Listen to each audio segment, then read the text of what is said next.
All right, good morning. It's Monday, August 29th. Today's reading will be Ezekiel chapters 37 through 39. Now, all these chapters we've covered, it's been something that kind of we're trying to get through, talking about judgment, talking about all these things are going to happen. Now we come to these three chapters. I could spend hours on these. You don't want me to now. I don't want to. So I'll just give a summary of what's going on here. Ezekiel 37 is the vision of the valley of dry bones. This has nothing to do with Christianity, has nothing to do with the church.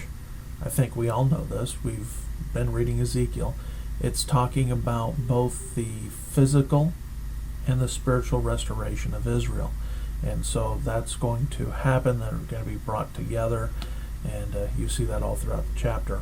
Kind of a little bit of a cool imagery there. All right, chapters 38 through 39.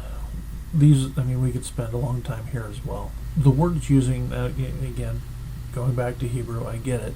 But when it's talking about Magog, that is actually the Hebrew word Rosh. And so from Rosh, we would then end up getting Russia. Now you notice here there's other countries named, and it's the proper names that we know. Why wouldn't Russia be mentioned? And that's because Russia just isn't a country yet. However, everything you see here in 38 and 39, they're attacking from the north. There's a confederacy of armies.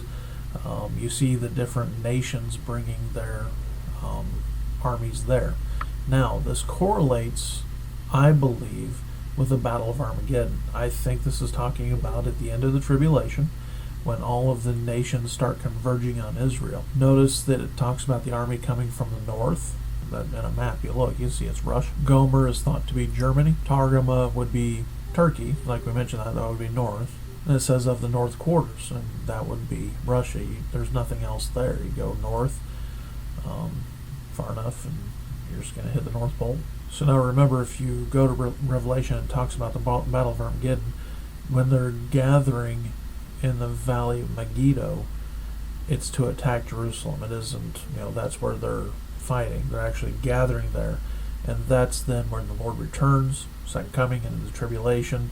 He speaks, blood to the horse's bridle, because millions and maybe even possibly we get into the billion number of people are going to die in one fell swoop. Notice chapter 39 talks about the latter days and the tribulation, and then you see that Israel will forget war. They'll burn the weaponry. Now remember, after Armageddon and before the millennium, there's going to be 75 days of cleanup from the battle. Remember, Armageddon is not a nuclear war. It is Jesus coming back speaking, and the armies around Judah will be decimated. And then you see there at the end of 39, chapter 39, verse 29, neither will I have my face anymore for them. I have poured out my spirit upon the house of Israel, saith the Lord God. And I believe that would be then talking about going into the millennium.